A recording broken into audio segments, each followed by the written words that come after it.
اور پاک و ہند سے مشائخ اور علماء ان کے درس مثنوی کے حلقہ کے لیے مکہ معظمہ جاتے، اور جب ہندوستان میں تھے تو لا محالہ یہاں بھی ہوتا تھا۔ حضرت خواجہ فخر الدین فخر جہاں دہلوی رحمۃ اللہ علیہ یا حضرت شاہ ولی اللہ محدث دہلوی کے ہم اثر ہیں، ان کا مستقل حلقہ درس مثنوی ہوتا تھا۔ اور پھر حضرت شاہ سلیمان توسوی اور کتنے مشائخ کا پھر ذکر کریں اور کتنے شہروں کا ذکر کریں۔ اس وقت تو انڈیا تھا، ہندوستان کا، جہاں حلقات تھے درس مثنوی کے، یعنی یہ زبان تھی تزکیہ نفس، تصفیہ قلب و باطن اور تہذیب اخلاق کو سمجھانے اور سکھانے کی، تربیت کی۔ ایک یہ محرک تھا۔ دوسرا محرک میرا ایک ذاتی تھا، وہ میں آپ سے بتا دوں۔ میرے والد گرامی حضرت فرید ملت ڈاکٹر فرید الدین قادری رحمۃ اللہ تعالی علیہ، وہ ساری عمر مثنوی مولانا روم ان کی زندگی کی ساتھی تھی، اور زندگی کے آخری چند سالوں میں انہوں نے رات کا مطالعہ کتب، آخری چند سالوں میں رات کے وقت کا مطالعہ کتب چھوڑ دیا تھا۔ رات کو عشاء کے بعد سونے سے قبل دیر تک صرف مثنوی مولانا روم پڑھتے تھے، اور آہستہ آہستہ لے میں ترنم کے ساتھ پڑھتے تھے۔ مثنوی ان کے سرہانے پڑھی ہوتی تھی، اور سمجھیں وہ حافظ تھے مثنوی کے، ایسے نہیں اول تا آخر مکمل حافظ نہیں، میں کہہ رہا ہوں سمجھیں گویا حافظ تھے۔ اور پرانے زمانے کے بہت سے مشائخ اور اکابر علماء، وہ آپ یوں سمجھ لیں کہ اکثر مقامات مثنوی کے گویا حافظ ہوا کرتے تھے۔ میں پھر وہ مثنوی پڑھتے اور گریہ و زاری کرتے، اور ان کی پھر آہ و بکا سے آواز نکلتی اور وہ روتے۔ تو میں نے بچپن میں اور لڑکپن میں یہ زمانہ دیکھا ہے۔ پھر چونکہ ان کا فیض ہے، انہوں نے پڑھایا، انہوں نے پرورش کی، انہوں نے تربیت کی، انہوں نے میرے اندر اس علمی روحانی ذوق کو ڈالا اور اس ذوق کی پرورش کی، پالا پوسا۔ مگر جب ہمارا وقت آیا تو وہ گلشن دیکھ نہ سکے، انہوں نے گلشن لگایا مگر دیکھ نہ سکے۔ تو ایک میرے دل میں تھا کہ میں دروس مثنوی کے ذریعے ان کی روح کو خوش کروں، جن کا فیض اور احسان ہے آپ پر، ان کی روح کو خوش کروں۔ اور وہ ہر سال مولانا روم سے ملاقات کے لیے قونیا جاتے، یعنی بغداد شریف بھی جاتے، دمشق بھی جاتے، مصر بھی جاتے، بیت المقدس بھی جاتے، مگر قونیا استنبول تو قونیا مولانا روم کے ہاں جاتے۔ اور یہ مشائخ کا وتیرہ تھا، وہ قافلوں کی شکل میں ہندوستان سے سفر کر کے قونیا مولانا روم کے ہاں جاتے تھے، اور وہاں محفل سما ہوتی تھی، ہندوستان سے جایا کرتے تھے۔ بغداد شریف جاتے اور وہاں سے قونیا جاتے، دو جگہیں مقرر تھی کہ ان کا ناغہ نہیں ہوتا تھا، اور علاوہ اس کے باقی مقامات تو تھے، زیارت گاہیں تھیں۔ تیسری جو اس کی علت ہے یا سبب ہے اور محرک ہے، وہ ان سب سے خاص ہے۔ وہ یہ کہ میں پورا سال اس بولی کے بولنے کے لیے ترستا رہتا ہوں، اور سال بھر مجھے یہ بولی سننے والا کوئی نہیں ملتا۔ ایسی بولی بولنے کے لیے ایک ماحول چاہیے، ایک ایسا ماحول جس میں دل و دماغ، قلب و روح، یعنی تن بھی اور من بھی یکسو ہو جائیں، یکسو، اور ہر شے دائیں بائیں کے خیال سے اور اس کے شغل سے بے نیاز اور منقطع ہو جائیں، اور ان کی سماعتیں دیکھنا، ان کا سننا، ان کا سوچنا، ان کا چاہنا، ان کا فکر، ان کی طلب، ان کی خواہش، ہر شے یکجا ہو کر ایک سمت ہو جائے اور وہ طلبگار ہوں اپنی روحانی تربیت کے لیے عشق کا ترانہ سننے کی خاطر۔ اس کے لیے ایک ماحول چاہیے، ایک بستی چاہیے، ایک محفل چاہیے جہاں ترانہ عشق گونجے۔ یہ بولی اس کا سوداگر ہر کوئی نہیں ہوتا، ہر جگہ نہیں ملتا۔ میں سال بھر ترستا رہتا ہوں کہ یہ بستی کب آباد ہوگی، ماہ رمضان المبارک کب آئے گا، اس کے آخری 10 دن کب آئیں گے، جب میں آپ سے کچھ راز کی باتیں کروں گا، آپ سے میں کچھ اپنے من کی باتیں کروں گا۔ وہ من کی باتیں جو سال کے 11 مہینوں میں جو سامعین ہوتے ہیں دنیا والے، ان سے بندہ نہیں کر سکتا۔ وہ خریدار نہیں ہیں سودے کے، ان کی سمجھ میں ہی یہ سودا آنے والا نہیں، وہ طلبگار ہی نہیں ہے۔ تو سال بھر انتظار میں رہتا ہوں یہ بستی آباد ہو اور اس میں لوگ عاشق بننے کے لیے آئیں۔ میں یہ نہیں کہتا کہ جو آیا وہ عاشقان الہی میں سے ہو گیا، نہیں، میں تو آپ کو اس راہ پہ لگا رہا ہوں، لوگ عاشق بننے کے لیے آئیں۔ اور 2 چیزوں کا بڑا تضاد ہے، ٹکراؤ ہے، عاقل اور عاشق۔ بندہ جب تک عاقل رہے، عقل کا غلبہ، عقل کی سلطنت، عقل کی حکمرانی رہے، عشق اس دل والے گھر میں داخل نہیں ہوتا۔ اگر عقل کا پیرا رہے تو عشق کا بسیرا نہیں ہوتا۔ یہ 2 ایک جگہ یکجا نہیں ہوتے، یا بندہ عاقل رہے یا عاشق ہو جائے۔ یہ مضمون انشاءاللہ کل آئے گا، کل کی رات یہ مضمون آئے گا جو میں نے عاقل اور عاشق کی بات کی۔ کل کی رات یہ مضمون، ساری رات یہ مضمون آئے گا۔ آج ہم ان شعروں تک نہیں پہنچیں گے۔ تو اس وقت ایک تمہید ہے کہ اگر عقل کی حکمرانی رہے تو عشق کا داعیہ، عشق کا جذبہ نہ بیدار ہو سکتا ہے، نہ پروان چڑھتا ہے، نہ مستحکم ہوتا ہے، نہ تناور درخت بنتا ہے، چونکہ عقل کے تقاضے یکسر کچھ اور ہیں۔ علامہ اقبال بھی کہتے ہیں عقل کو تنقید سے فرصت نہیں، عقل کو تنقید سے فرصت نہیں، عشق پر اعمال کی بنیاد رکھ۔ عقل ہر چیز میں چون و چرا کرتی ہے۔ عقل یہ سوچتی ہے یہ کیسے ہے، یہ کیوں ہے، کہاں سے ہے، درست ہے، غلط ہے، یہ کیا تو کیا ہوگا، لوگ کیا کہیں گے، نتیجہ کیا ہوگا۔ عقل اسی بھنور میں رہتی ہے۔ بے خطر کود پڑا آتش نمرود میں عشق، بے خطر کود پڑا آتش نمرود میں عشق، عقل ہے محو تماشائے لب بام ابھی۔ عقل انسانی تاریخ میں کبھی آگ میں نہیں کودی، عقل کبھی آگ میں نہیں کودی۔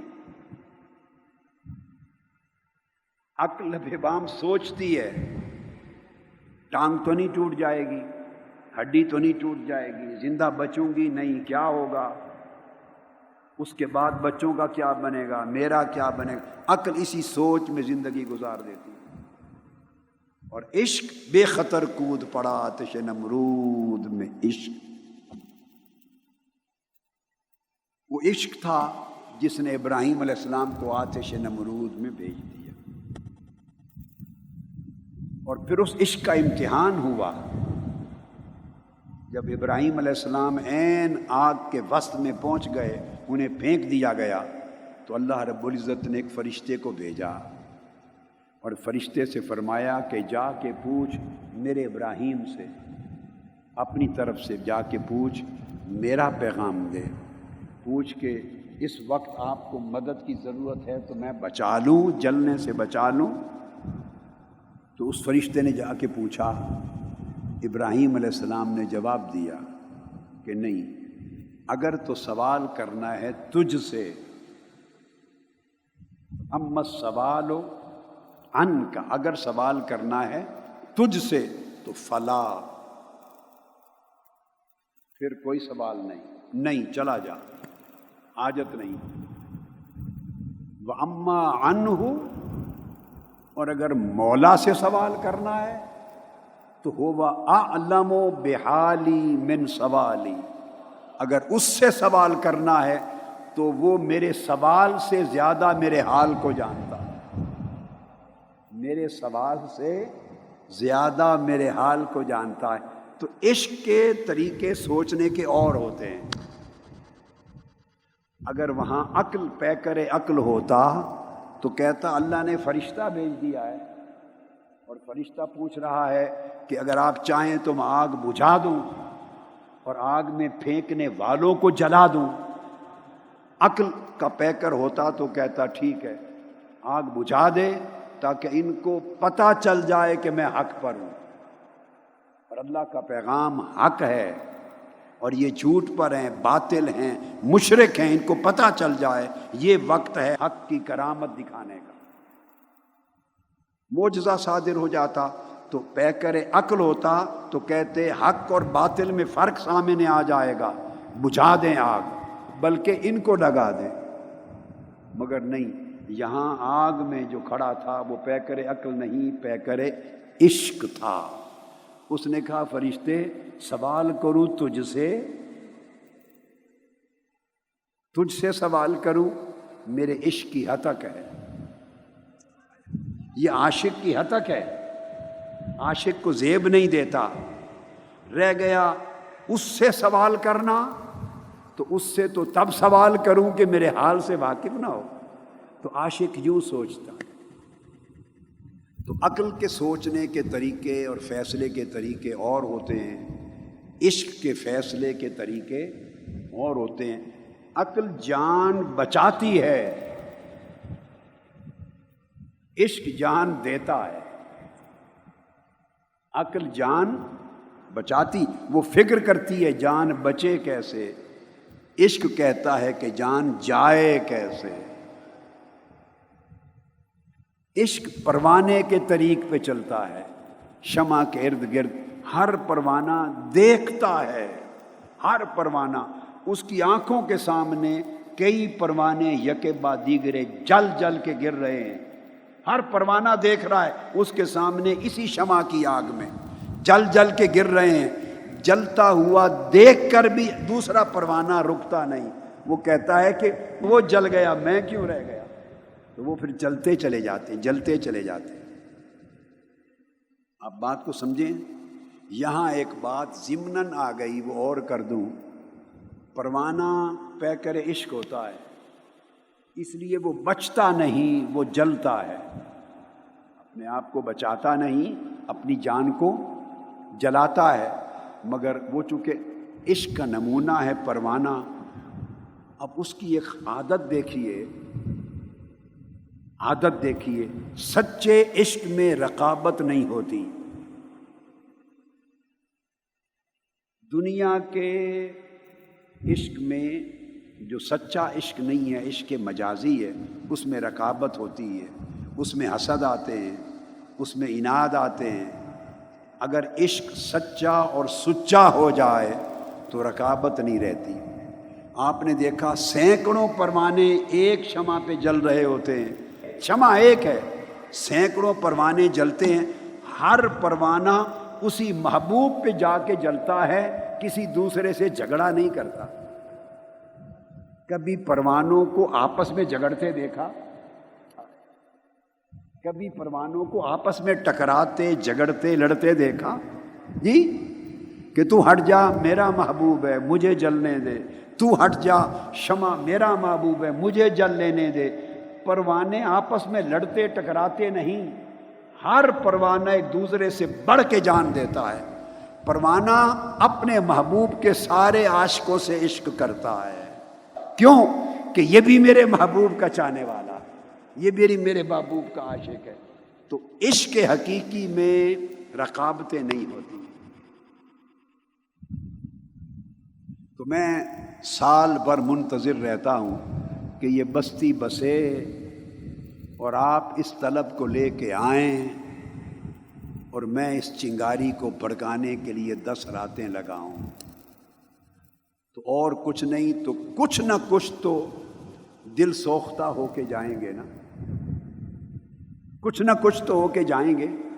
میں سال بھر تلاش میں رہتا ہوں کہ کوئی ایسے لوگ ملیں جن کو دل کا پارا پارا ہونا گوارا ہو، جن کو دل کا پارا پارا ہونا گوارا ہو، جن کو طلب ہو کہ جگر پھٹے، کچھ آگ لگے، کچھ تپش عشق آئے، اور یہ جن ذلتوں میں زندگی گزار رہے ہیں کچھ ان سے نکلیں اور روح کو لے کے پرواز کریں سوئے ملکوت اور سوئے جبروت. اس پڑوس میں وہ پنجابی کا میں نے ایک مصرع سنایا تھا کہ وسدے ہاسے تے وسدے ناسے تیری جھوک دے آسے پاسے. میں ترجمہ سمجھاتا ہوں، جو جنگ سے اس سمت کے ہیں ان کو سمجھ نہیں آئے گی ہر لفظ کی، مجھے پتا ہے. وسدے ہاسے یعنی ہم بستے تھے، وہ محبوب سے بات کرتا ہے عاشق، ہم بستے تھے، آباد تھے کبھی. وسدے ہاسے تے وسدے ناسے. وسدے ناسے کا مطلب ہے کہ تجھے چھوڑ کر دور جانے پر اعتبار نہیں کرتے تھے. جہاں تیرے قربت میں رہتے تھے چھوڑ کر کہیں جانا یہ گوارا نہیں کرتے تھے. ممکن ہے پلٹ کے آنا نصیب نہ ہو. چمٹے رہتے تھے تیری قربت میں، تیرے جوار میں، تیرے پڑوس میں، کہ کبھی کبھی تیرا جلوہ ہو جائے گا، تیری آواز سنائی دے گی. وسدے ہاسے تے وسدے ناسے یعنی تیرا چھوڑنا گوارا نہیں کرتے تھے.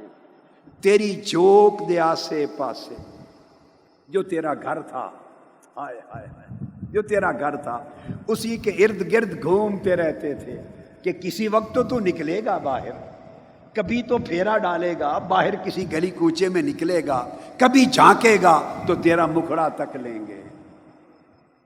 تیری رہائش گاہ کے ارد گرد پھرتے رہتے تھے. تیری جھوک دے آسے پاسے سن دے ہاسے. مجھے خیال آیا کہ یہ مصرع شاید دوسرا نہیں سنایا تھا.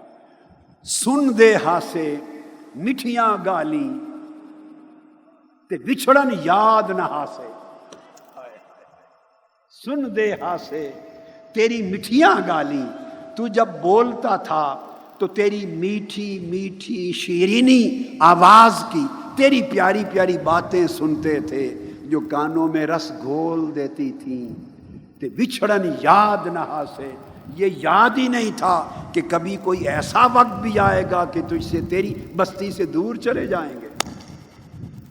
یہ آواز جو مولانا روم نے مثنوی جس شعر سے شروع کی ہے، یہ اس کا ترجمہ کیا ہے کسی عارف نے، عاشق نے، پنجابی زبان، کہ وچھڑن یاد نہ ہاسے.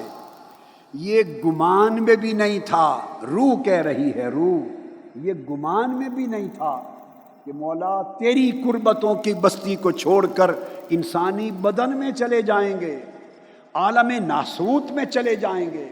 اس حقد و حسد، اس تکبر، بغض، عناد، حرص و ہوا اور شہوتوں بھری دنیا کے اس ذلیل ماحول میں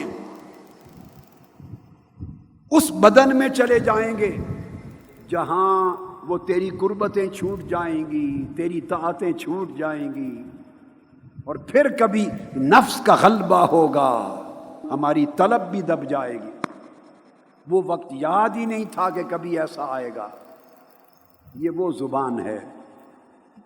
تو میں نے کہا جب یہ 10 دن آتے ہیں اور بستی آباد ہوتی ہے تو یہ 10 دنوں کے لیے میں چاہتا ہوں عاشقوں کی بستی بن جائے. اور عاشقوں کی بستی کا مطلب یہ ہے، عاشق لوگ جب ملتے ہیں تو ایک دوسرے کو دیکھ کر بھی روتے ہیں، جب بچھڑتے ہیں تو بچھڑ کے بھی روتے ہیں۔ عاشقوں کی پہچان یہ ہے کہ مل کے بھی روتے ہیں، بچھڑ کے بھی روتے ہیں۔ آپ کہیں گے بچھڑ کے رونا تو سمجھ میں آتا ہے، مل کے کیوں روتے ہیں؟ اس لیے کہ جب عاشق ایک دوسرے سے ملتے ہیں تو عاشق عاشق کا چہرہ دیکھ کر محبوب کو یاد کرتا ہے، عاشق کا چہرہ دیکھنے سے محبوب حقیقی یاد آتا ہے، اس لیے ان سے مل کر اس محبوب کو یاد کر کے روتے ہیں۔ اس چہرے کے نور سے، اس چہرے کے انگ سے، اس کی ادا سے، اس کی بات سے، اس کے لب و لہجے سے محبوب کی، اس محبوب حقیقی کی یاد آتی ہے۔ اس لیے فرمایا اذا رؤوا ذکر اللہ، جب ان کو دیکھیں تو اللہ یاد آ جائے۔ یہ جو میں نے آپ کو کہا کہ سال بھر انتظار کرتا ہوں کہ وہ بستی کب آباد ہوگی، جب میں اس بستی میں بیٹھے ہوئے عاشق معتکفین سے، عاشقوں سے دل کے راز کی باتیں کہوں گا اور من کی بانسری گونجے گی۔ یہ مولانا روم نے مثنوی میں کہا ہے۔ وہ فرماتے ہیں سینہ خواہم شرح شرح از فراق،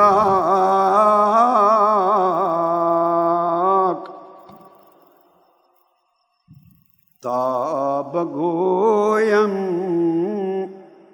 شرح درد اشتیاق۔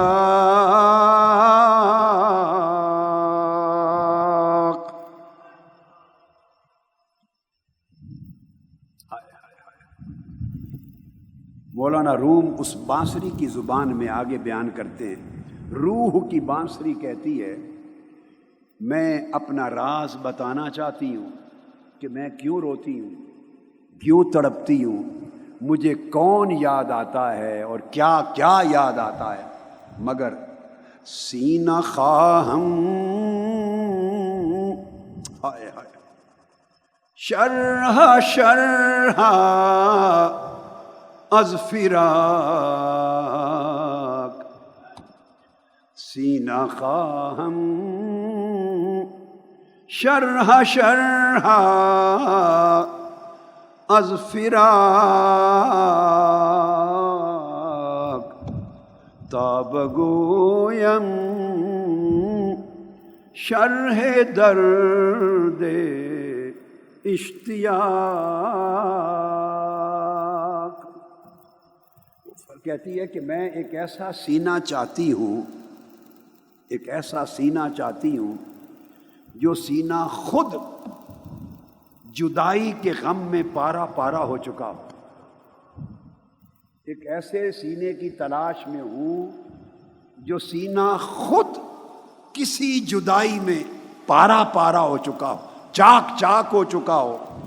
جب کوئی سینہ چاک ملے تو تب یہ جو درد اشتیاق ہے، عشق کا درد ہے، اس کی داستان اس کو سناؤں کہ میں کس عشق میں روتی پھرتی ہوں اور میری داستان کیا ہے۔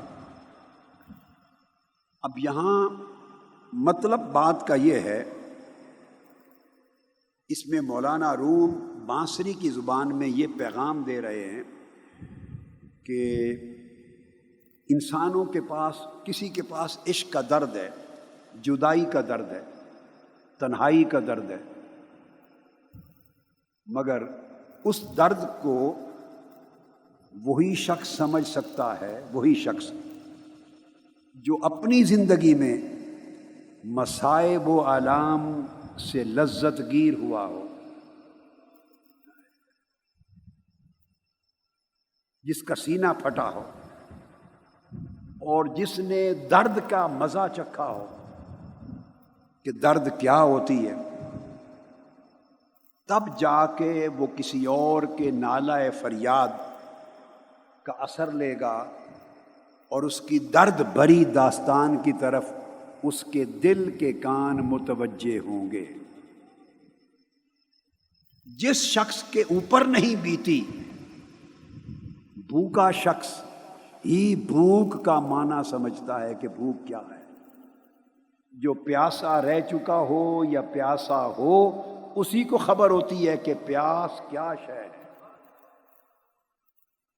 صحت مند بیمار ہو جائے تو اس بیمار کو پتا ہوتا ہے کہ صحت کی قدر و قیمت کیا ہے۔ جو بھوکا ہی نہیں ہے، اسے کسی کے بھوکا رہنے کا کیا احساس ہے؟ جس پر خود پیاس نہیں بیتی، اس کو کسی پیاسے کے حال کا کیا خبر؟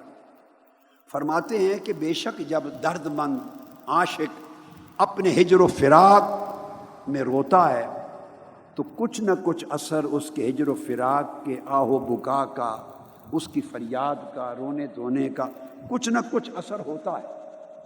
مگر کچھ طبیعتیں ایسی بھی ہوتی ہیں، اتنی سنگ دل ہوتی ہیں، اتنی سنگ دل ہوتی ہیں، وہ دل گداختہ نہیں ہوتی، ان کے دل جلے نہیں ہوتے، ان کے دل نرم نہیں ہوتے۔ ایسی بھی طبیعتیں ہوتی ہیں کہ وہ کسی کا رونا دھونا سو کے بھی ان کے اندر درد نہیں آتا، بیدار نہیں ہوتا۔ یہ سنگ دل ہیں۔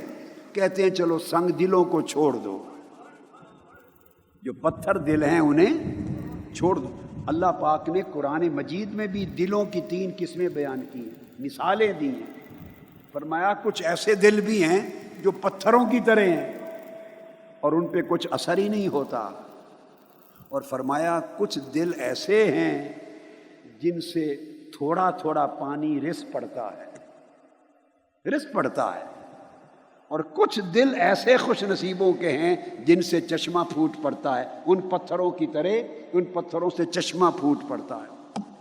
تو اگر کسی کا دل ایسا نہ ہو کہ اس سے عشق اور معرفت کا چشمہ پھوٹ پڑا ہو، تو کم سے کم اتنا ہو، قرآن مجید میں کہا کچھ ایسے پتھر بھی ہیں کہ لرز جاتے ہیں، تو کم سے کم کوئی لرزنے والا دل تو ہو کہ کسی کے دکھ درد اور ہجر و فراق کا قصہ سن کر لرز تو جائے، اس کو تڑپنے کا معنی تو سمجھ آئے، اس کو غم اور آہ و بکا کا کچھ فہم تو ہو۔ وہ کہتے ہیں جس کا سینہ ہی نہیں پھٹا، جس نے درد کی لذت ہی نہیں چکھی، جس نے مصیبت اور عشق اور فراق کی کیفیت کو نہیں دیکھا، میں اس کے سامنے بانسری کہتی ہے اپنے درد کا کیا نالہ بیٹھ کے سناؤں۔ اور پھر وہ جس نے فراق اور ہجر کا درد نہ چکھا ہو، اسے آپ دکھ درد اور غم سنانے لگے، وہ آپ کو سیدھا سمجھے گا مکار ہے، فریبی ہے، کیونکہ اس کو سوائے فریب کے کسی چیز کی سمجھ ہی نہیں۔ اس کی آنکھیں کبھی بھیگی نہیں ہیں، اس کے دل لرزے نہیں ہیں، اس کی آنکھیں بھیگی نہیں، تڑپا نہیں ہے۔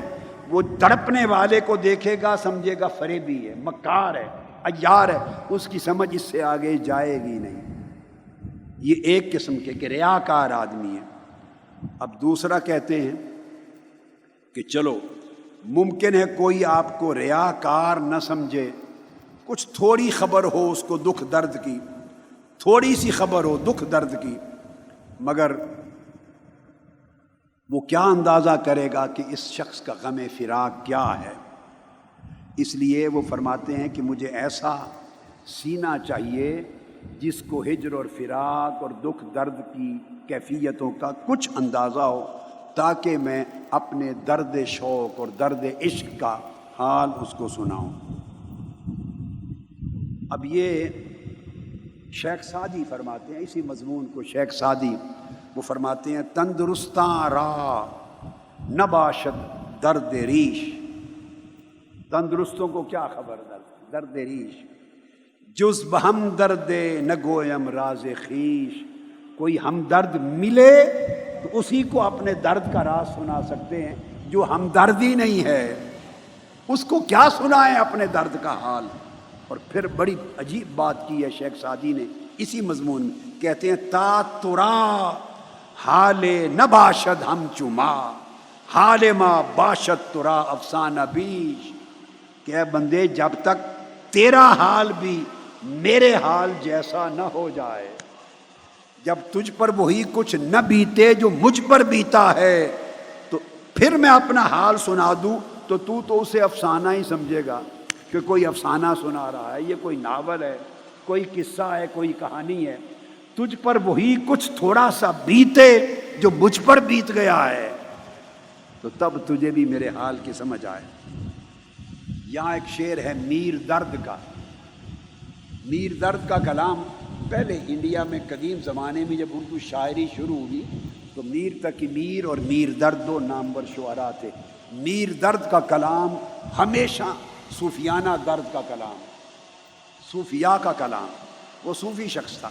میر درد کہتا ہے اے درد کہوں کس سے بتا راز محبت، اے درد کہوں کس سے بتا راز محبت، عالم میں سخن چینی ہے یا تانا زنی ہے، عالم میں سخن چینی ہے یا تانا زنی ہے، میں کس کو اپنا درد محبت سناؤں، کس کو ہجر و فراق کی داستان سناؤں، جو کہیں دنیا میں تو یہاں سخن چینی ہے، جملے پکڑ لیتے ہیں، لفظ پکڑ لیتے ہیں اور لفظوں جملوں کو پکڑ کے گھماتے ہیں، مزہ لیتے ہیں، تنقید کرتے ہیں اور تنقید کا نشانہ بناتے ہیں، ٹھٹھا کرتے ہیں، مذاق اڑاتے ہیں۔ یا سخن چینی ہے یا تانا زنی ہے، یا پھر تانا بنا لیتے ہیں، تانا زنی کرتے ہیں۔ تو درد کہتا ہے میں کس کو سناؤں حال محبت اپنا، کوئی اس محبت کے درد میں رنجیدہ ملے، اس کو شناسائی ہو کہ عشق اور ہجر کا حال کیا ہوتا ہے، تو میں بھی اس کے سامنے دکھڑا سنا دوں کھول کر۔ یہ آج کا پہلا شعر ہے مثنوی کا۔ اس کے بعد وہ میں نے کل پڑھے تھے 4 شعر، وہ مضمون اس کے بعد آتا ہے جس میں مولانا روم بیان کرتے ہیں اسی بانسری کی زبان میں، من بہر جمعیت نالاں شدم، جفت خوشحالاں بدحالاں شدم،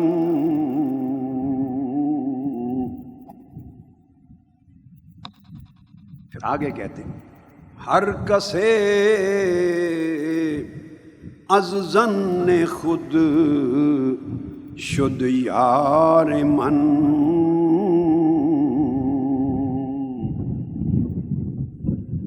وز درون من نہ جست اسرار من۔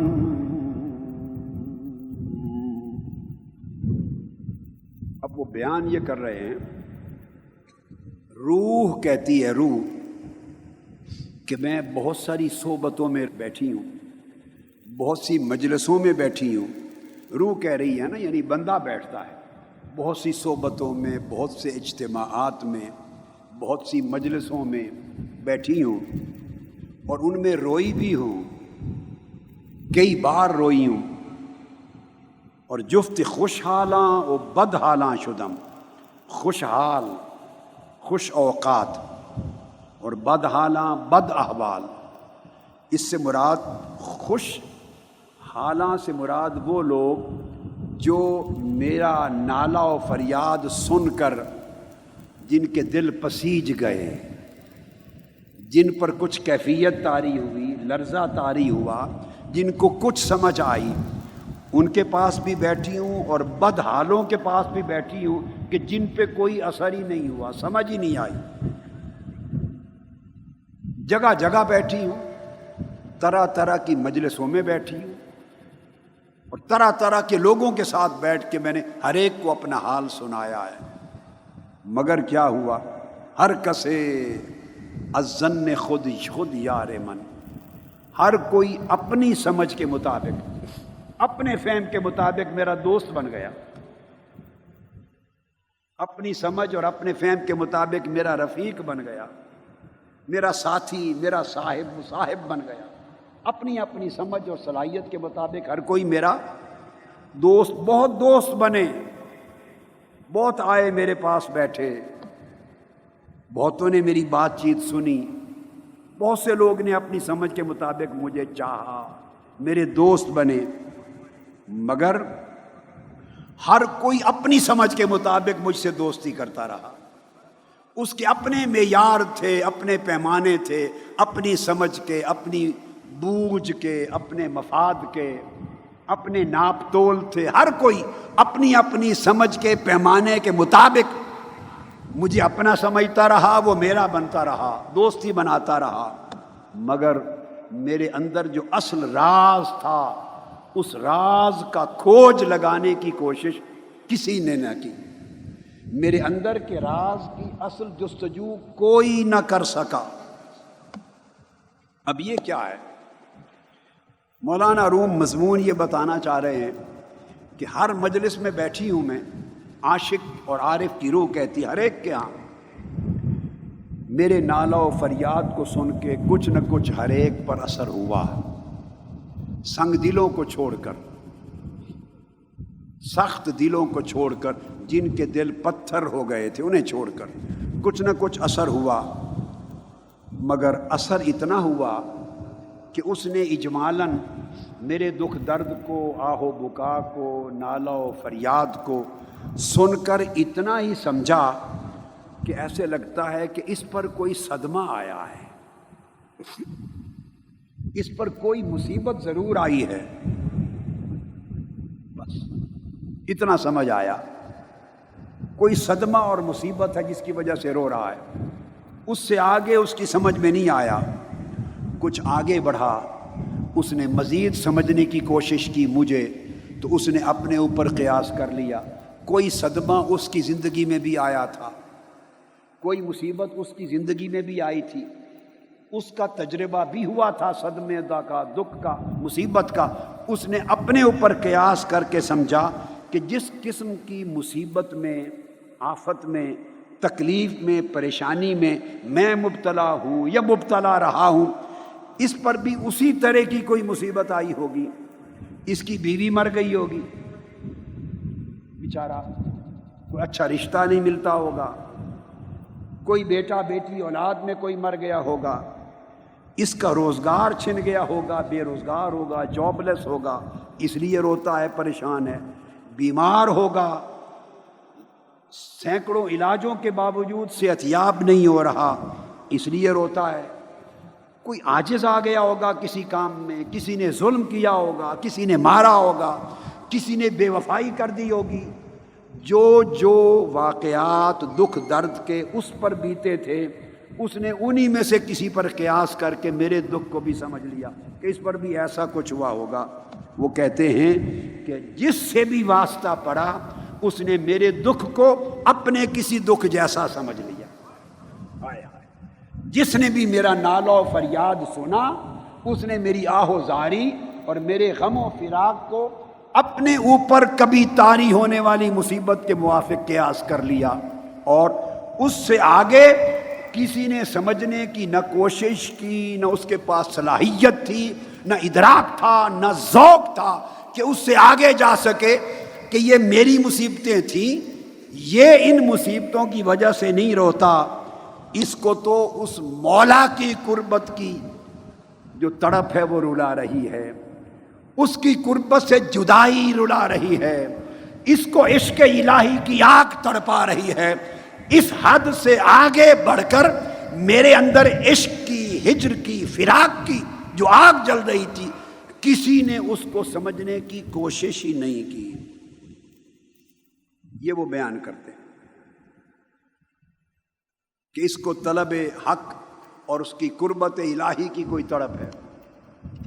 اب یہ بات کہہ کر اس کے بعد مولانا روم اس کو ایک نکتے کے ساتھ سمجھاتے ہیں اس بات کو۔ اب وہ کہتے ہیں سر من از نالائے من دور نیست،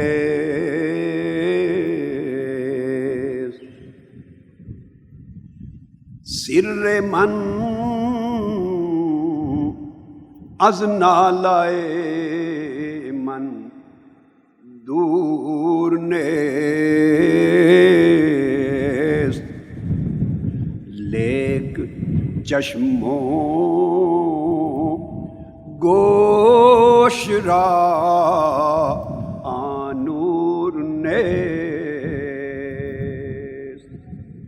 اب وہ کہتے ہیں کہ میرا جو راز ہے یہ وہ بیداری ہے جس کی بات کل کی تھی. یہ روح کو اس طرح بیدار کیا جائے کہ میرا راز میری آہ و بکا اور میری فریاد سے دور نہیں ہے. جو میرا نالہ و فغاں ہے، آہ و بکا ہے، جو گریہ و زاری ہے، رونا دھونا ہے، اس میری آواز، رونے دھونے کی آواز اور میرا راز اور میری گریہ و بکا کی آواز، ان میں فاصلہ نہیں ہے زیادہ، یہ ایک دوسرے سے دور نہیں ہیں. مگر کیا کروں، جو مجھے دیکھتا ہے نہ آنکھ کے پاس وہ نور ہے کہ مجھے دیکھ کر راز پا سکے، جو مجھے سنتا ہے نہ کان کو یہ نور حاصل ہے کہ میری آواز سن کر راز کو پا سکے. وہ کہتے ہیں مگر آنکھ اور کان کو وہ نور ہی نصیب نہیں ہے جس سے اس راز کو پایا جا سکے. یعنی یہ جو میری حقیقت درد ہے، وہ فرماتے ہیں وہ سمجھ آ سکتی تھی، اسے سمجھا جا سکتا تھا، مگر میری درد کی حقیقت کو سمجھنا اور پانا یہ ایک امر ذوقی ہے، یہ ذوق کا امر ہے. اب امر ذوقی اسی کو نصیب ہوگا اور وہ ہی سمجھ سکے گا جو صاحب کیفیت ہے، جو صاحب حال ہے، جو صاحب درد دل ہے، جس پر واردات اور کیفیات ہیں. وہی ذوق کے کسی امر کو سمجھ سکتا ہے. تو وہ فرماتے ہیں کہ کان اللہ نے ذوق سمجھنے کے لیے نہیں بنائے، آواز سننے کے لیے بنائے. اس سے زیادہ کانوں کو کیا خبر کہ اس آواز میں کیا درد ہے. آنکھ دیکھتی ہے، وہ جسموں کو دیکھتی ہے، تن کو دیکھتی ہے، مگر من میں چھپے رازوں کو دیکھنا آنکھ کے بس کی بات نہیں. وہ کہتے ہیں لوگ مجھے سنتے رہے مگر کانوں سے، کان میرے راز تک کیسے پہنچے. لوگ مجھے دیکھتے رہے، میری پریشان حالی دیکھتے رہے، مگر آنکھوں کو وہ نور میسر نہیں کہ وہ میرے راز کو پا سکیں. اس وجہ سے وہ فرماتے ہیں یہ جو نکتہ ہے اس کی آگے ایک مثال دیتے ہیں تاکہ آسانی سے بات سمجھ میں آ جائے. کہتے ہیں طنز جانو جان ز تن مستور نیست، لیک کسرا دید جان دستور نیست. وہ کہتے ہیں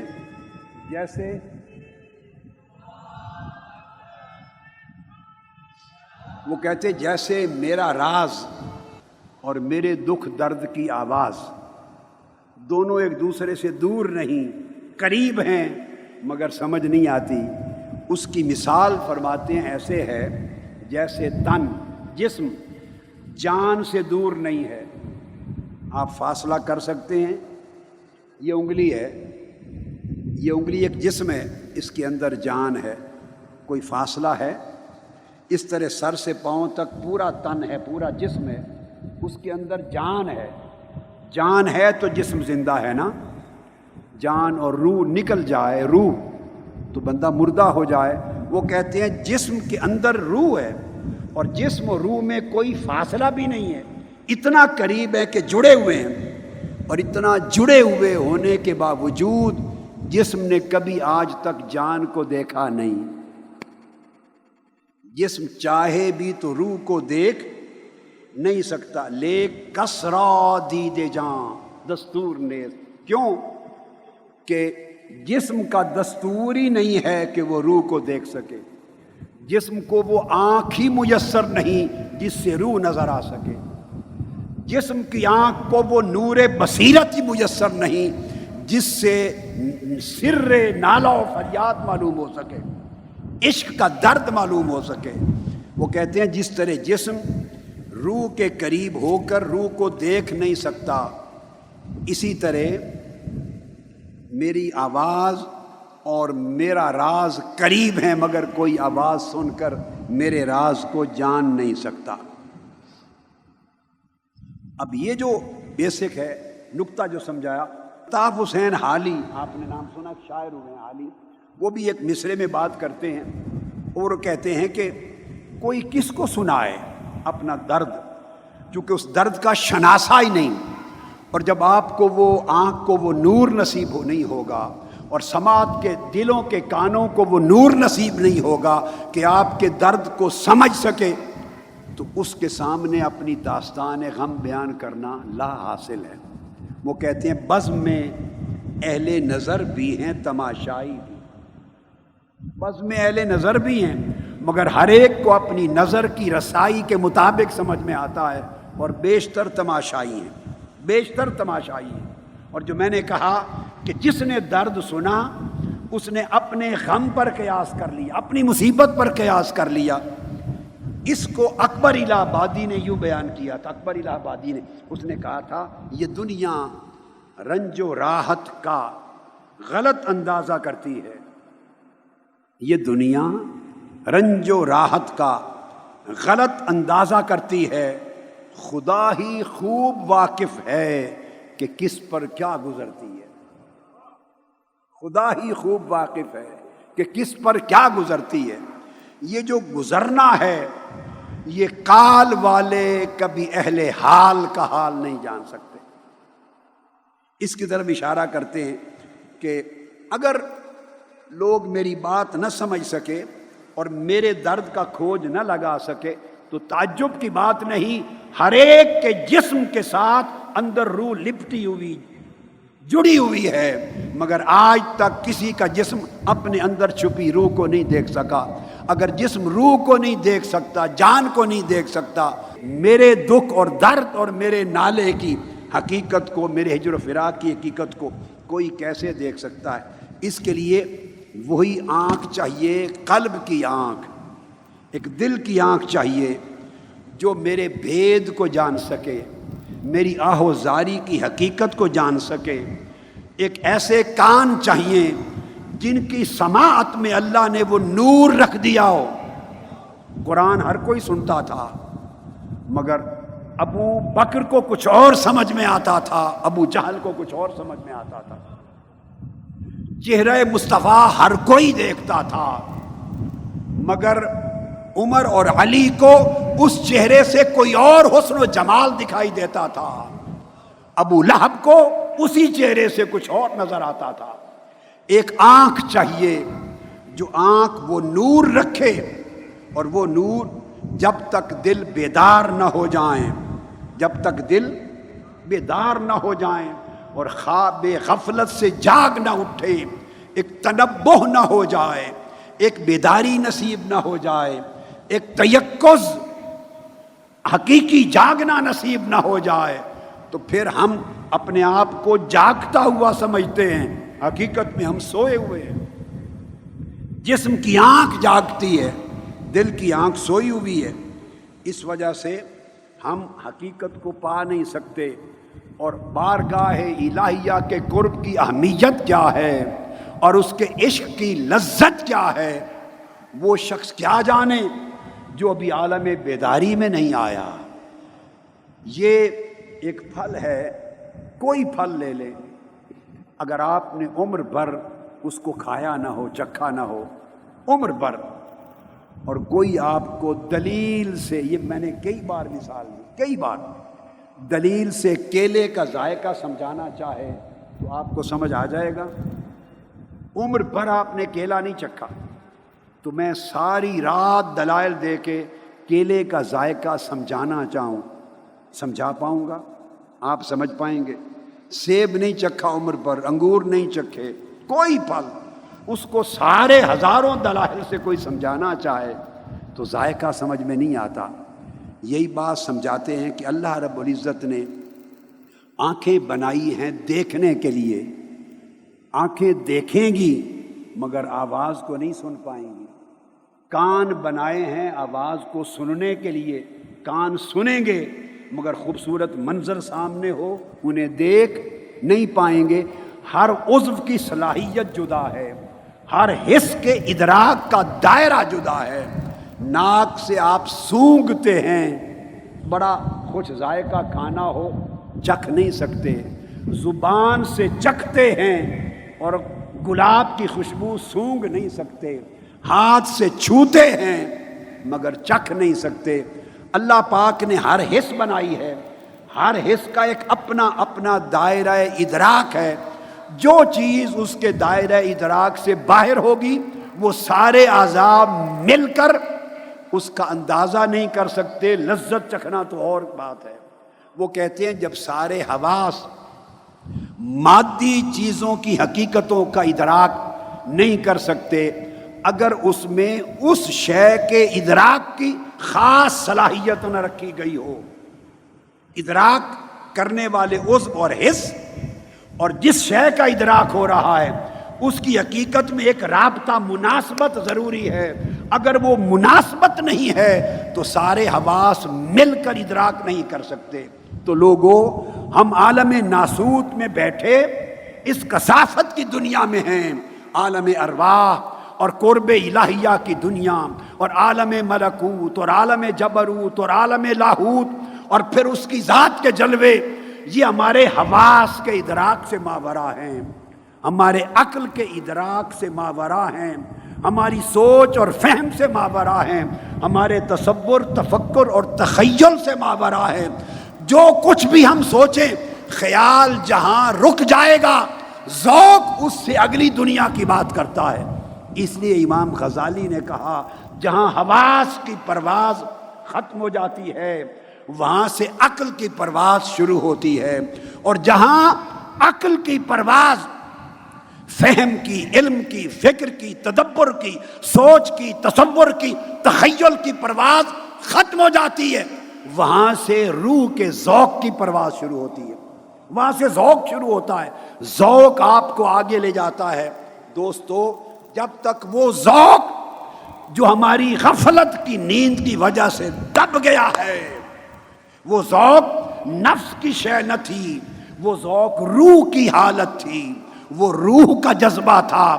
روح ہو گئی ہے قیدی، نفس ہے اس پر حکمران، قاعدے، قوانین، اصول، ضابطے، قانون نفس کا چل رہا ہے، روح تو محروم ہے۔ اس لیے روح تڑپتی ہے کہ کوئی ذوق بیدار ہو تو اس کے درد کو سمجھے، اس کی کیفیت کا ادراک کرے، پھر کوئی اس کے ساتھ چلے۔ یہ جو 10 روز کی بستی ہے، یہ اس مردہ، سوئے ہوئے، خوابیدہ ذوق کو بیدار کرنے اور زندہ کرنے کے لیے ہے، تاکہ روح کو کچھ نفس کی قید سے چھٹکارا ملے۔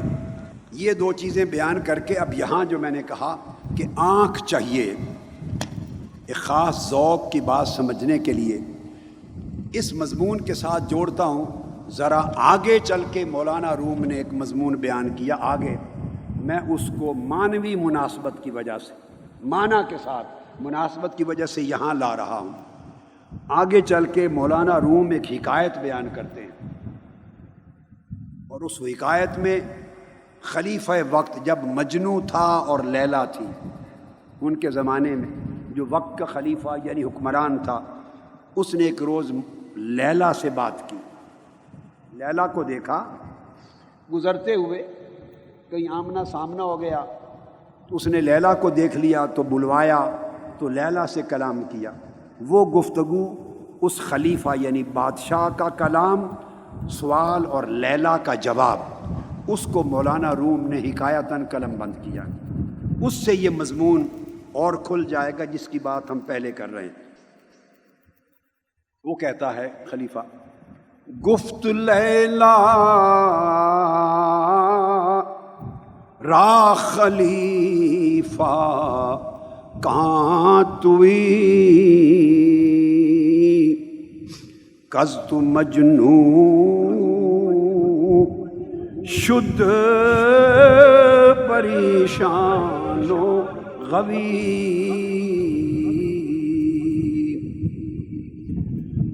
از دیگر خوباں تو افزون نیستی گفت خامش چوں تو مجنون نیستی۔ بادشاہ نے جب لیلا کو دیکھا تو وہ بول اٹھا، اس نے کہا تو لیلا ہے؟ یہ جس کا ہر وقت قصہ سنتے تھے کہ مجنو دیوانہ ہو گیا ہے، مجنو پاگل ہو گیا ہے، مجنو اپنی عقل کی بازی ہار بیٹھا ہے اور پریشان اور دیوانہ ہو گیا ہے اور مارا مارا پھرتا ہے اور لیلا لیلا کرتا ہے، تو وہی لیلا ہے؟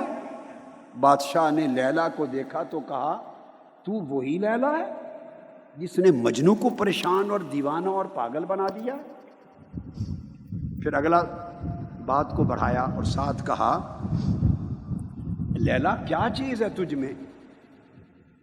تجھ میں ایسی کوئی چیز مجھے نظر نہیں آئی جو دوسرے حسینوں سے بڑھ کر ہو۔ بڑے حسین ہیں دنیا میں، بڑے حسین و جمیل ہیں، تجھ میں وہ کون سی خاصیت ہے جو باقی حسینوں میں نہیں ہے اور مجنو تجھ پر پاگل بن گیا، مجنو ہو گیا ہے؟ وہ کون سی چیز ہے جو اور حسینوں میں نہیں؟ اس نے یہ سوال کیا۔ لیلا نے آگے جواب دیا۔ لیلا جواب دیتی ہے گفت خامش، گفت خامش چوں تو مجنون نیستی۔ لیلا نے جواب دیا بادشاہ خاموش ہو جا، یہ جو پوچھ رہا ہے کہ مجھ میں وہ کون سی خوبی ہے جو دوسرے حسینوں میں نہیں، خاموش ہو، تجھے نہیں پتا چل سکتا۔ اس نے کہا کیوں؟ اس نے کہا چونکہ تو مجنو نہیں ہے۔ اس نے پوچھا تجھے پتا نہیں چل سکتا کہ میرے حسن میں وہ کون سا کمال ہے، جوہر ہے جس نے مجنو کو دیوانہ بنا دیا؟ اس نے کہا کیوں پتا نہیں چل سکتا؟ اس نے کہا چوں تو مجنو نیستی، کہ تو مجنو نہیں ہے۔ میرے حسن کی اس خوبی کو دیکھنے کے لیے مجنو کی آنکھ چاہیے، مجنو کی آنکھ چاہیے۔ آگے پھر کہتی ہیں، یہ لیلا جواب دیتی ہے دیدہ مجنو اگر بودے ترا ہر دو عالم بے خطر بودے ترا۔ اگر تیرے پاس مجنو کی آنکھ آ جاتی، اے بادشاہ اگر تیرے پاس مجنو کی، قیس کی مجنو کی آنکھ آ جاتی تو دو جہانوں کا سارا حسن میرے سامنے بے قدر ہو جاتا۔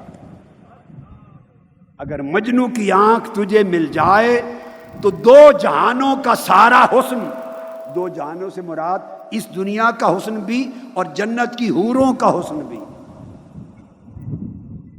آپ حوروں کے لیے آئے ہیں،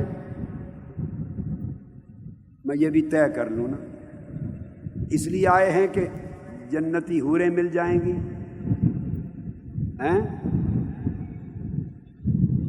ایمانداری کی بات کرو۔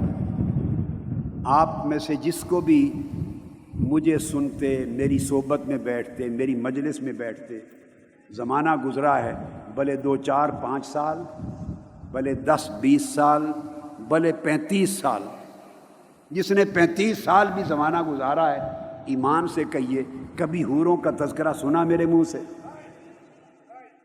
کسی نے سنا ہو تو بتا دے۔ حوریں اتنی خوبصورت ہوتی ہیں، ایسی ہوتی ہیں، ایسی ہوتی ہیں، یہ ہوتا ہے فلاں۔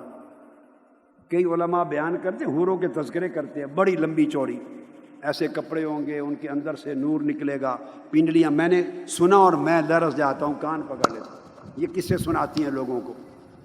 کبھی میری ہاں مجلس میں 35 40 سال کے عرصے میں کبھی حوروں کا ذکر سنا؟ حالانکہ ذکر ان کا ہے قرآن مجید میں۔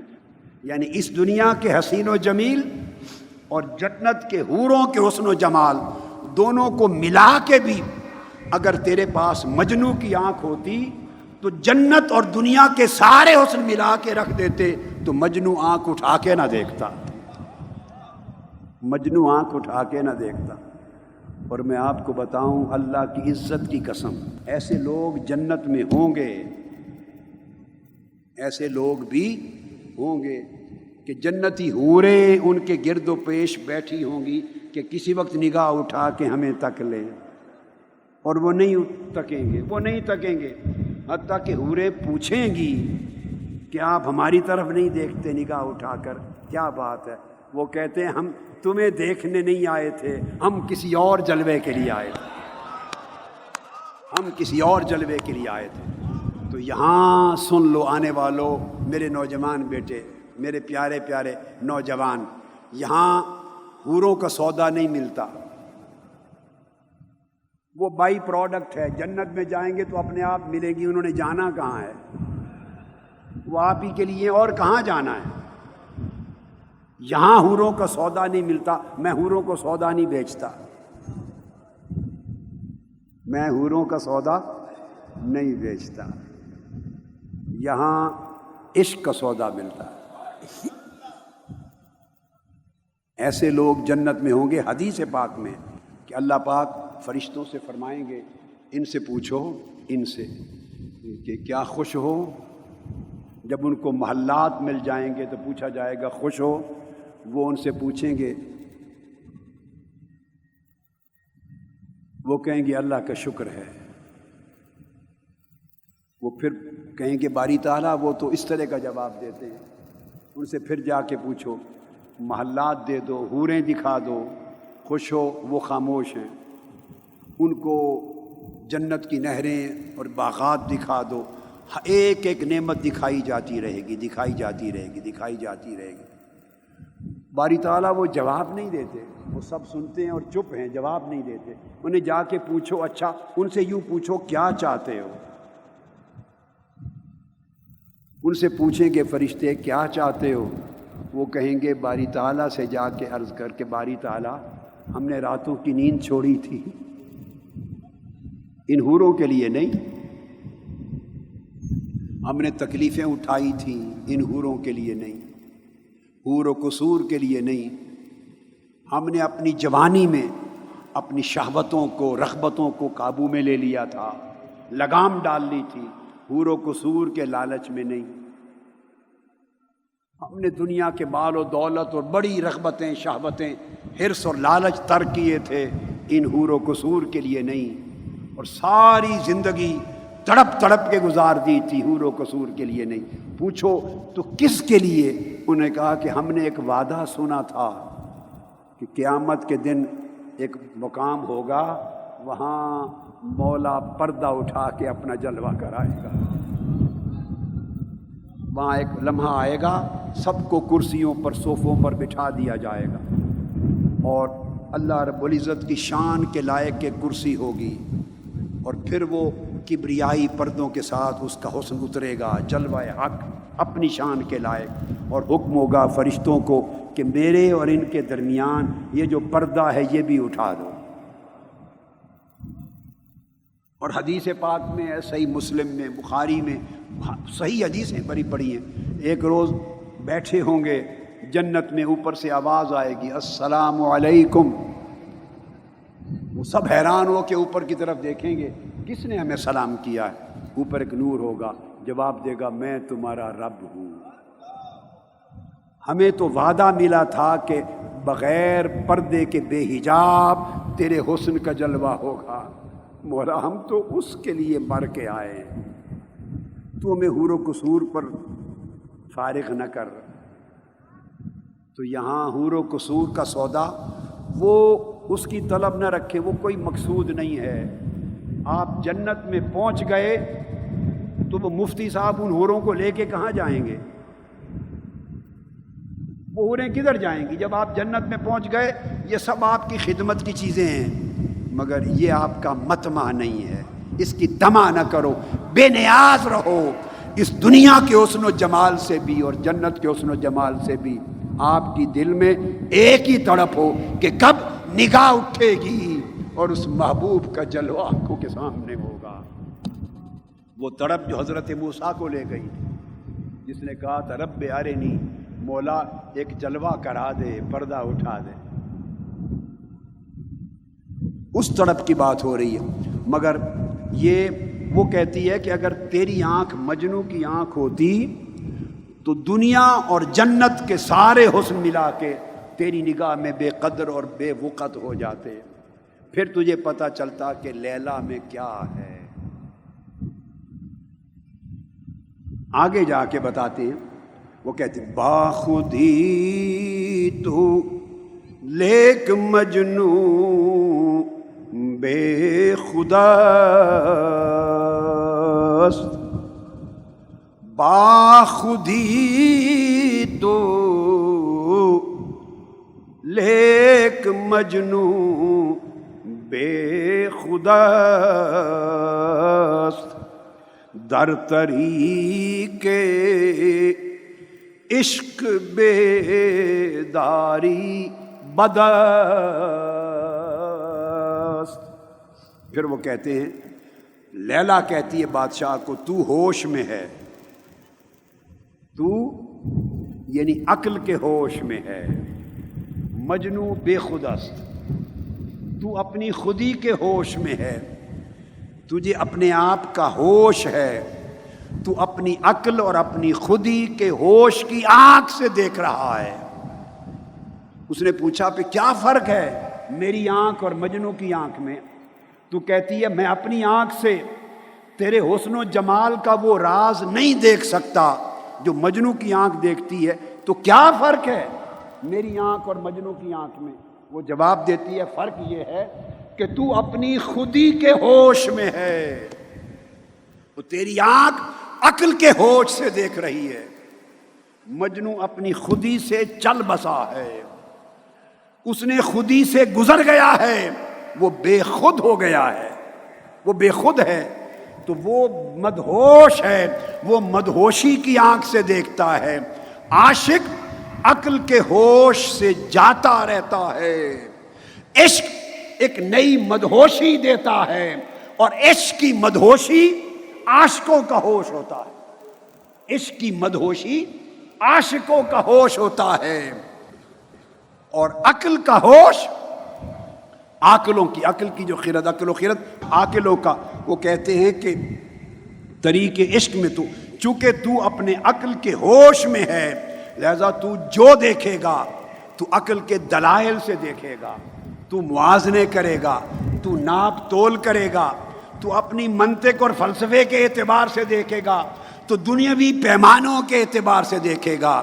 اور جب بندہ عاقل نہیں رہتا عاشق ہو جاتا ہے، جو بات میں نے کی تھی، جب عاشق ہوتا ہے تو عقل و خرد کا ہوش اس کا جاتا رہتا ہے، اس پر مدہوشی طاری ہوتی ہے، اور مدہوشی ہی عاشقوں کا ہوش ہوتا ہے۔ وہ ہوش جو مدہوشی کا ہوش ہے وہ مجنوں کو نصیب ہو گیا ہے، تو ابھی اس ہوش کی نگری میں نہیں پہنچا، تو عقل و خرد کی ہوش میں دھکے کھاتا پھرتا ہے۔ کسی نے کیا تھا، بو علی اندر غبار ناک کا گم، بو علی اندر غبار ناک کا گم، دست رومی پردہ محمل گرفت، کہ محبوب کجاوے پر سوار تھا، اونٹنی کے کجاوے پر محبوب سوار تھا، اس محبوب کے قدموں تک پہنچنے کے لیے، محبوب کا جلوہ کرنے کے لیے، محبوب کے رخ زیبا سے پردہ ہٹانے کے لیے بو علی بھی دوڑا۔ بو علی سینا یعنی فلسفی، گویا عقل بھی دوڑی، اور رومی بھی دوڑا جس رومی کو سن رہے ہو، اور رومی کا مطلب کیا ہے، عشق بھی دوڑا، گویا محبوب کا پردہ اٹھا کر اس کے چہرے کا جلوہ کرنے کے لیے عقل بھی دوڑی، عشق بھی دوڑا، دونوں پہنچے اونٹنی تک، مگر عقل اونٹنی کے پاؤں سے جو گرد اڑ رہی تھی، عقل گرد میں گم ہو کے رہ گئی، عشق بڑا، اس نے پردہ اٹھا کے محبوب کا جلوہ کر لیا۔ اس لیے کہا علامہ اقبال نے، گزر جا عقل سے، گزر جا عقل سے آگے، کہ یہ نور گزر جا عقل سے آگے، کہ یہ نور چراغ راہ ہے منزل نہیں ہے۔ عقل بھی پہنچاتی ہے مگر اونٹنی کے پاؤں کی گرد تک، عشق بھی پہنچاتا ہے، عقل بھی پہنچاتی ہے، مگر دونوں کی منزل میں فرق ہے۔ عقل اس اونٹنی جس کے کجاوے پر محبوب و پیکر حسن سوار ہے، وہ اونٹنی کے پاؤں سے اڑنے والی گرد میں گم ہو جاتی ہے، پھر اس سے آگے کی اسے خبر نہیں ہوتی۔ یہ عشق کو توفیق ملی ہے کہ وہ بڑھ کر کجاوے سے پردہ اٹھا کر محبوب کو تک لیتا ہے۔ اس لیے لیلا نے کہا کہ اے بادشاہ، تو ابھی عقل و خرد کے ہوش میں ہے، عقل و خرد گرد میں گم ہے۔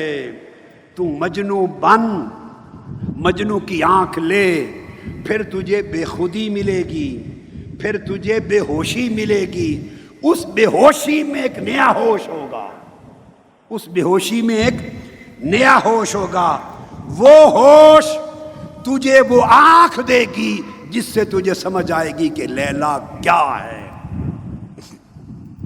تو عقل کی بیداری کے بعد پھر آگے، عقل کی بیداری کے بعد ہوشیاری آتی ہے۔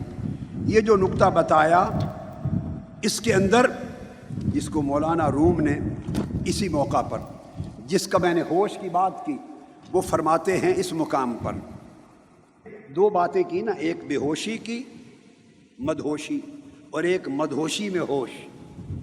وہ کہتے ہیں آگے چل کے، محرم ای ہوش جز بے ہوش نیست، محرم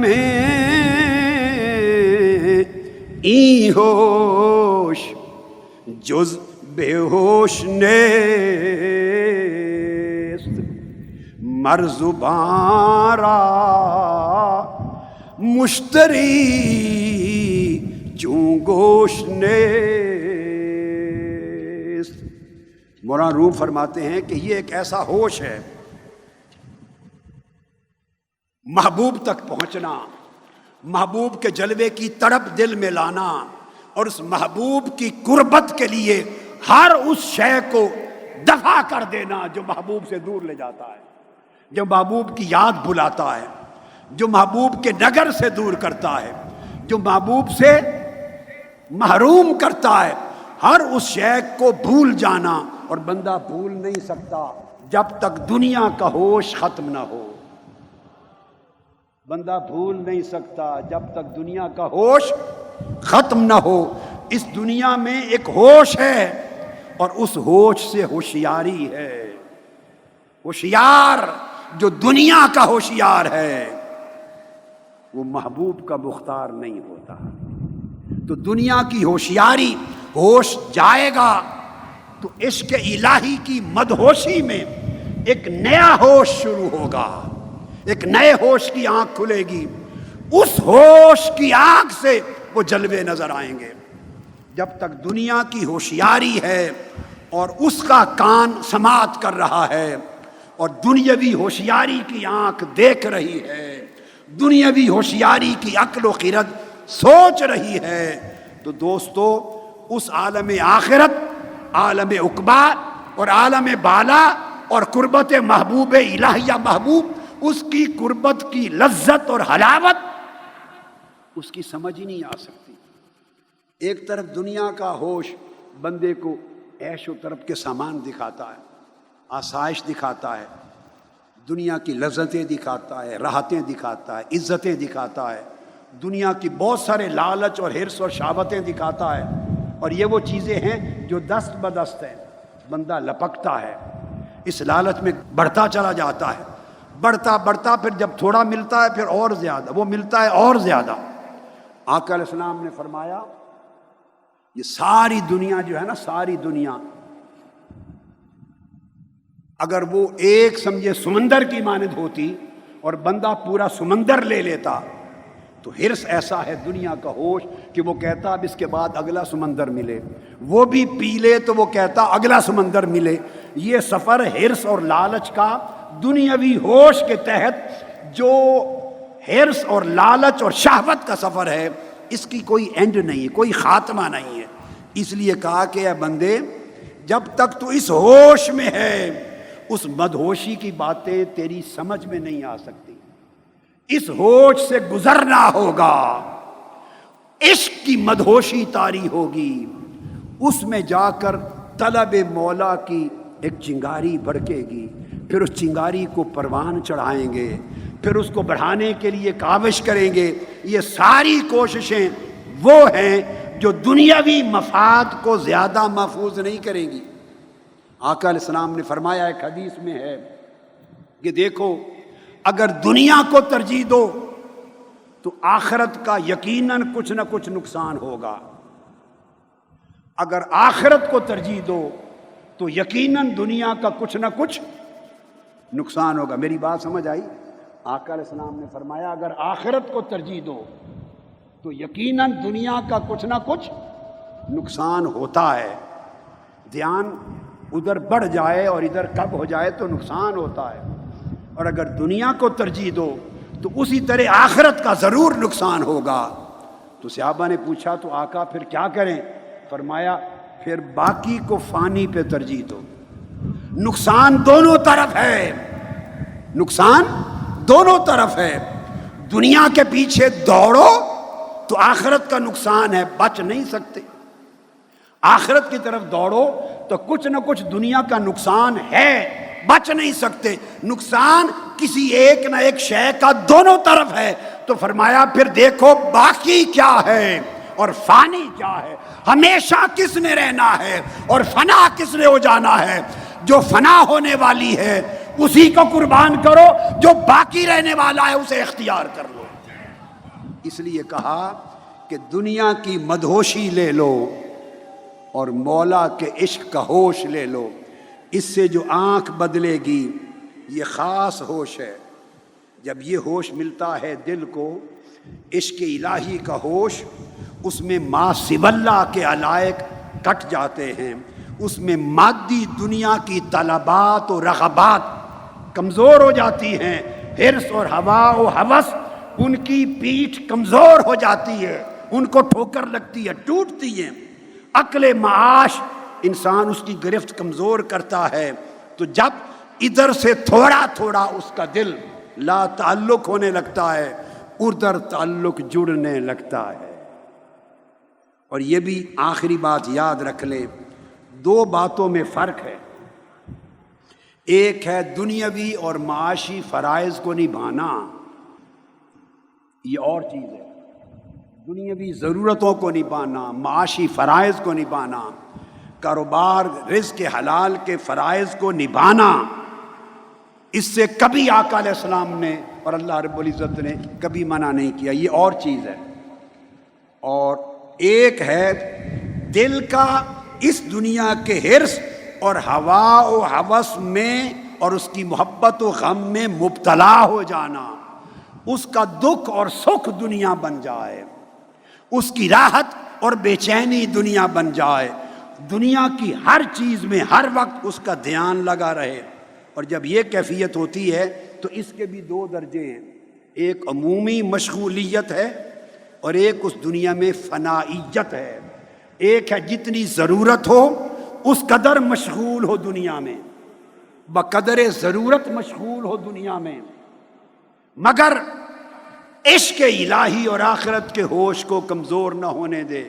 اور ایک ہے دنیا کی طلب میں اس طرح بڑھتا جائے کہ فنا ہو جائے، اس کا جینا مرنا ہی دنیا ہو جائے، دنیا ملے تو اس کو راحت ہے، جائے تو مر گیا، اس کا چین سکون راحت عزت ہر شے دنیا میں آ جائے، جان دنیا میں آ جائے، یہ ہے دنیا میں فنا ہونا۔